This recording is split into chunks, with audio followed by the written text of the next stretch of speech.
ఆయన అయ్యింది తొలిసారి ఎమ్మెల్యే. కానీ సదరు నేత చేసే హడావిడి మాత్రం మామూలుగా ఉండదు. ఆయన తీరును కొందరు దూకుడు అని సంబోధిస్తే మరికొందరేమో టెంపరితనం అంటుంటారు. ఇలా ఎవరేమనుకున్నా ఆయన మాత్రం తగ్గేదేలే అంటున్నారట. ఎమ్మెల్యే అయిన ఏడాదిలోనే పదుల సంఖ్యలో కేసులు నెత్తిమీద వేసుకుని ఇష్యూ ఏదైనా కాంట్రవర్సీకి కేర్ ఆఫ్ అడ్రస్గా మారిపోయారు. ఇంతకీ ఎవరా నేత? ఎందుకంత దూకుడు? ఆయన వెనకున్న ధైర్యం ఏంటి? Watch the story. ప్రతిపక్ష బీఆర్ఎస్లో మాజీ మంత్రులు కేటీఆర్, హరీష్ రావు తర్వాత మీడియాలో హెడ్లైన్స్ గా నిలుస్తోన్న వ్యక్తి పాడి కౌశిక్ రెడ్డి. హుజూరాబాద్ ఎమ్మెల్యేగా గెలిచి తొలిసారి అసెంబ్లీలోకి అడుగుపెట్టిన ఆయన చేసే రాజకీయ హడావుడి మాత్రం అందరినీ ఆశ్చర్యానికి గురిచేస్తోంది. ఇష్యూ ఏదైనా పాడి ఉన్నారంటే రచ్చరచ్చ కావాల్సిందే. ప్రతిపక్షంలో ఉన్నప్పుడు అధికార పార్టీని ప్రశ్నించటం, నిలదీయడం కామనే కాని పాడి వ్యవహార శైలి, దూకుడు తరచుగా వివాదాలకు కారణమవుతోంది. అయితే కౌశిక్ రాజకీయ అడుగులపై అటు పార్టీలో ఇటు పొలిటికల్ విశ్లేషకులు జన బాహుళ్యంలో భిన్నమైన స్వరాలు వినిపిస్తున్నాయి. అటెన్షన్ కోసం చేయాల్సిన దానికన్నా అతి చేస్తున్నారనే విమర్శలు వస్తున్నాయి. ఇంతకు అధిష్టానమే పాడిని ప్రోత్సహిస్తోందా? ఎమ్మెల్యే తీరు పట్ల హైకమాండ్ ఎందుకు చూసి చూడనట్లు ఉంటోంది? కౌశిక్ దూకుడు వ్యవహారం బీఆర్ఎస్ పార్టీకి ప్లస్సా మైనస్సా? హుజూరాబాద్ బీఆర్ఎస్ ఎమ్మెల్యే పాడి కౌశిక్ రెడ్డి పార్టీలో కాంట్రవర్సీగా మారారన్న చర్చ జరుగుతోంది. నిత్యం ఏదో ఒక అంశంతో చర్చ తన గురించి జరిగేలా కౌశిక్ రెడ్డి వ్యవహారం ఉందని పార్టీలో గుసగుసలు వినిపిస్తున్నాయి. ఈటెల రాజేందర్ టీఆర్ఎస్ ను వీడి బీజేపీలో చేరిన టైంలో హుజూరాబాద్కు ఉప ఎన్నిక అనివార్యమైంది. అప్పటి వరకు కాంగ్రెస్లో ఉన్న పాడి కౌశిక్ రెడ్డి అధికార బీఆర్ఎస్లోకి జంప్ అయ్యారు. అప్పటి నుంచి కౌశిక్ రెడ్డి తీరు రాజకీయ వర్గాల్లో చర్చకు దారితీసే విధంగా ఉంటోంది. గవర్నర్ కోటాలో కౌశిక్ రెడ్డిని ఎమ్మెల్సీగా కేసీఆర్ నామినేట్ చేశారు. అందుకు గవర్నర్ ఆమోదముద్ర వేయకపోవడంతో నాడు తమిళిసైపై నోరు పారేసుకున్నారు.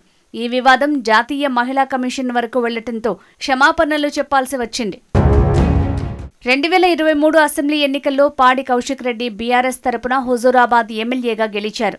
ఎన్నికల సమయంలోనే గెలిస్తే విజయయాత్ర లేదంటే శవయాత్ర అంటూ కౌశిక్ చేసిన వ్యాఖ్యలు దుమారం రేపాయి. ఓటర్లను బెదిరింపులకు గురి చేస్తున్నారంటూ బీజేపీ, కాంగ్రెస్ తీవ్ర అభ్యంతరం తెలిపాయి. ఈటెలపై ఎమ్మెల్యేగా గెలిచిన తర్వాత పాడి కౌశిక్ రెడ్డి మరింత దూకుడు పెంచారు. పార్టీ ప్రతిపక్షంలోకి రావడంతో ఏ అంశంలో అయినా తానే హైలైట్ అవ్వాలని పాడి కౌశిక్ రెడ్డి భావిస్తున్నారనే టాక్ వినిపిస్తోంది. బీఆర్ఎస్ అధిష్టానం సైతం కౌశిక్ రెడ్డికి ఫ్రీ హ్యాండ్ ఇచ్చినట్లు గులాబీ పార్టీ వర్గాల్లో గుసగుసలు నడుస్తున్నాయి. ప్రతిపక్షంలో ఉండటంతో దూకుడుగా ఉండే ఎమ్మెల్యే కావాలని అధిష్టానం భావిస్తున్నట్లుగా తెలుస్తోంది.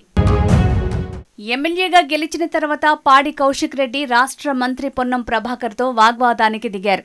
తన నియోజకవర్గం నుంచి బూడిద లారీలు వెళ్తున్నాయి, అందులో మంత్రికి వాటాలున్నాయని ఆరోపించారు.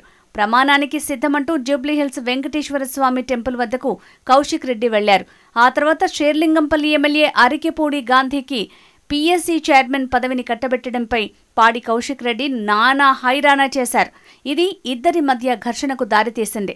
అరికెపూడి గాంధీ ఇంటికి వెళ్లి గులాబీ జెండా ఎగురవేస్తానని కౌశిక్ రెడ్డి అనటం, దానికి కౌంటర్గా గాంధీ తన అనుచరులతో పాడి కౌశిక్ రెడ్డి ఇంటికి వెళ్లటం, అక్కడ ఘర్షణ తలెత్తి ఉద్రిక్తత నెలకొనటం జరిగిపోయాయి. తన నియోజకవర్గంలో దళిత బంధు 2వ విడత డబ్బులు రిలీజ్ చేయాలని డిమాండ్ చేస్తూ లబ్ధిదారులతో కలిసి ఆందోళన చేశారు పాడి. అదే సమయంలో పోలీసులు అరెస్టు చేయడంతో కౌశిక్ రెడ్డి అస్వస్థతకు గురయ్యారు. పోలీసులు తనపై దాడి చేశారని పాడి కౌశిక్ రెడ్డి ఆరోపించారు. డ్రగ్స్ టెస్టుకు కాంగ్రెస్ పార్టీ ఎమ్మెల్యేలు, ఎంపీలు సిద్ధంగా ఉండాలంటూ కౌశిక్ రెడ్డి కామెంట్స్ చేశారు. ఇక తన ఫోన్ ట్యాపింగ్ చేస్తున్నారని ఆరోపిస్తూ కౌశిక్ రెడ్డి పోలీసులకు ఫిర్యాదు చేసేందుకు బంజారాహిల్స్ పోలీస్ స్టేషన్కు వెళ్లారు. అక్కడ తన ఫిర్యాదును తీసుకోవటం లేదని సీఐతో వాగ్వాదానికి దిగారు. దీంతో తమ విధులకు ఆటంకం కలిగిస్తున్నారని పాడి కౌశిక్ రెడ్డిపై కేసు నమోదైంది. ఆ తర్వాత కౌశిక్ రెడ్డిని పోలీసులు అరెస్టు చేసి మ్యాజిస్ట్రేట్ ముందు హాజరుపరచగా కౌశిక్ రెడ్డికి బెయిల్ వచ్చింది. తాజాగా కరీంనగర్ కలెక్టరేట్లో జిల్లా అభివృద్ధి సమావేశంలో ఎమ్మెల్యే పాడి కౌశిక్ రెడ్డి తీరు చర్చనీయాంశంగా మారింది. జగిత్యాల ఎమ్మెల్యే సంజయ్ మాట్లాడుతుండగా కౌశిక్ రెడ్డి అడ్డు తగిలే ప్రయత్నం చేశారు. సంజయ్ ఏ పార్టీ తరపున ఎమ్మెల్యేగా మాట్లాడుతున్నారో చెప్పాలని అన్నారు. ఇద్దరి మధ్య గొడవ జరిగింది. అదే సమయంలో జగిత్యాల ఎమ్మెల్యే సంజయ్ కుమార్ను టార్గెట్ చేస్తూ కౌశిక్ రెడ్డి పరుష పదజాలంతో దూషించారు. దీంతో కలెక్టరేట్ సమావేశ మందిరం నుంచి పోలీసులు కౌశిక్ రెడ్డిని బయటికి తీసుకువెళ్లారు. ఆ తర్వాత హైదరాబాద్లో కౌశిక్ రెడ్డిని కరీంనగర్ పోలీసులు అరెస్టు చేశారు. తర్వాతి రోజు కోర్టులో హాజరుపరచగా బెయిల్ వచ్చింది. కేవలం ఏడాది కాలంలోనే ఇన్ని వివాదాలపై గులాబీ పార్టీలో భిన్న వాదనలు వినిపిస్తున్నాయి. మొత్తానికి పాడి కౌశిక్ రెడ్డి తీరుతో పార్టీకి ప్లస్సా మైనస్సా అనే లెక్కలు వేసుకుంటున్నారు నేతలు. ఇక రాబోయే రోజుల్లో పాడి కౌశిక్ రెడ్డి వ్యవహారం గులాబీ పార్టీకి లాభం జరుగుతుందా లేక నష్టం జరుగుతుందా అనేది చూడాలి.